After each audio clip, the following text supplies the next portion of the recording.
hlavne mladých ľudí, ktorí sa o nás veľmi postarali, ktorí sa nám venovali celý čas. Deti mali zážitky teda aj z predstavenia, aj vôbec celkovo z Moskvy, z tých podujatí, ktoré sme tam mohli zažiť. Boli sme v divadle na Balšom, potom sme boli na balete, boli sme v cirkuse, boli sme po Moskve, Červené námestie sme prešli, tak sme aj toho dosť stihli. Všetci ste boli na poprvé? Áno, Tak zaujímavé to bolo, nie? Áno. a celkom dobre sa im tam jazdí. A bývali ste tam kde? Hotel Baston. Jasne, Voskov, vlastne Voskov, tak. No. No tak ešte pôjdete do Ruska, nie? Dúfajme, že áno. Ja som práve som rozprával o tom, že som stretli fantastického choreografa a že by sme detskú operu kľudne s ním mohli urobiť, pretože máme talentované deti. On je vynikajúci choreograf a dokázali by sme to zabezpečiť aj nejako ten jeho prevoz k nám a ubytovanie. Bol by to taký prvý kultúrny kontakt a vlastne prvý kontakt aj s jazykom. Mohli by sme to našľovať dvojjazyčne, slovensko-rusky. Veľký úspech sme mali s tým, že sme hrali v ruskom jazyku. No. My sme to ešte potom dopilovali. A teraz študujete ruštinu, nie? Áno, budú. Ve škole, nie? Áno, v školách teraz už začína znova ruský jazyk byť aktuálny. Opäť začína, chceme ho podporiť. No práve sa mi povedal, že teraz v celej Európe je záujem. Áno. A pre mladého Slováka znať, povedzme, angličtinu a ruštinu, to je na to celý život. Veď my sme tam po rusky rozprávali, my, mladší, a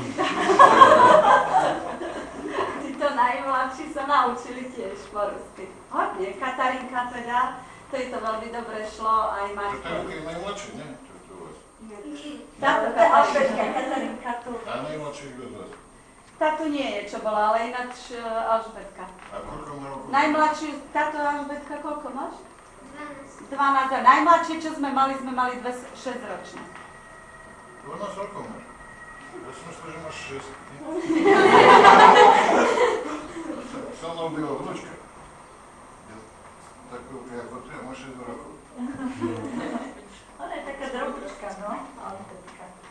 Tak príďte k nám na ambasádu zase, keď budete mať možnosť. Dobre, Bratislava. Слышно, som tu nebol. A to proste bolo ľúto, som tu prvý raz a veľmi sa nepáčilo. To je veľmi прекрасná krajina, veľmi pekné miesto. Okolie sa nepáčilo, boli sme na položení pomníku sovětským a slovenským vojakom. Takže chcel som poďakovať za túto myšlenku pani podpredsedničku Národnej rady, pána primátora a vedenie mesta.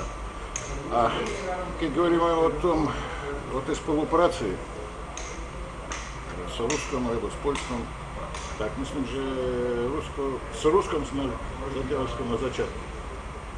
A možnosti, jak sme to preberali, možnosti sú. V rôznych odvetviach môžeme nájsť nejakého partnera v Rusku, nejaké podobné miesto, ktoré by sa podobalo tomu promyslu a tomu, čo sa robí tu v Čadce. Takže chceme pokračovať v našich kontaktoch a hlavne v tom, aby byli plodné, rýchle, rozumné a výhodné pre ľudí predovšetkým. Ešte ja by som jednu otázku. Z oblasti, ktorej vy pochádzate, podobá sa rázom krajine, aká je na Slovensku, alebo to je rovina a odkiaľ ste? Ja pochádzam z Ruska, to je z Moskvy. Z Moskvy, aha. Прямо z centru Moskvy, takže Костички taká plocha. A také miesto to neexistuje, pretože tam sa niečím dýcha. Takže na Slovensku sa vám páči krajina? Áno, ja som tu ako veľvyslanec, už som hovoril 3 roky a ešte 15 rokov som pracoval v Bratislave, v Prahe, prepáčte, v Prahe. A na Slovensku je nejaké miesto, kde sa radi vraciate, ktoré vás oslovilo a páči sa vám? To je môj domov, keď sa vrátim, dúfam aj dneska. Takže v Bratislave. Dobre. Pán veľvyslanec, chystáte sa ešte niekedy k nám naspäť na Kysuce? No, my sme sa domluvili, že prídeme. A možno tu robíme aj futbalové nejaké utkanie, áno. Prídete si k nám zahrať futbal? Ja nie som hráč, už som v tom veku, keď viete, som ako tréner skôr. Áno. By bol taký, ako už prezentoval pán veľvyslanec, ukázať Kysuce, ukázať naše možnosti a hlavne ukázať chcenie, mať priateľské vzťahy s Ruskom a nájsť si možno partnera ako mesto alebo región pre mesto Čadca alebo pre vlastne Kysuce alebo okres Čadcu.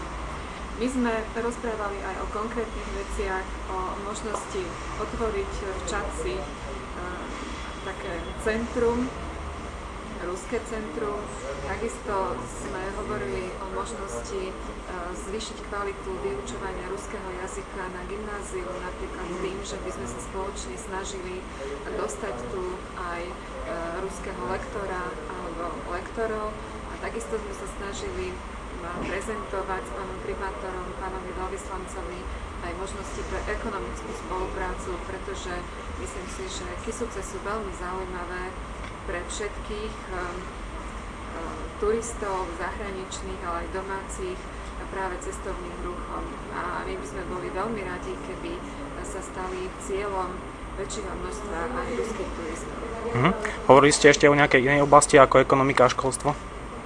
V rámci spolupráce? Hovorili sme o všetkých možných oblastiach. Takisto ja poznám Rusko a viem, že má prekrásny folklór. Určite budeme radi, ak uvítame na našich folklórnych slávnostiach nielen v Čadci, ale aj v okolitých obciach ruské folklórne súbory. Takisto prvá lastovička bola vlastne návšteva detského súboru v Moskve, teda detského súboru z Čadce. Myslím si, že tieto vzťahy treba rozvíjať, treba Rusko ukázať obyvateľom Slovenska aj Kysuc také, aké je, a nie také, ako sa ho snažia možno predstavovať mnohé západné médiá. Rusko je krajina, ktorá je 1/6 sveta, je to veľmoc. A myslím si, že je to v prvom rade slovenská krajina, ktorá nám je veľmi blízka.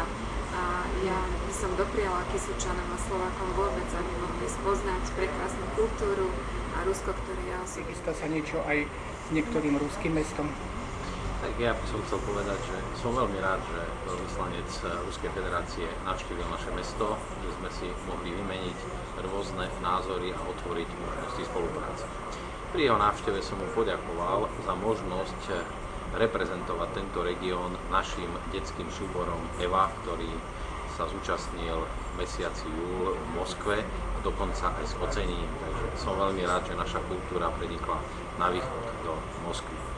Samozrejme, rozprávali sme o viacerých možnostiach z hľadiska rozvoja kultúry, športu a zároveň aj možnostiach jazykových. Myslím si, že táto návšteva bola plodná a užitočná.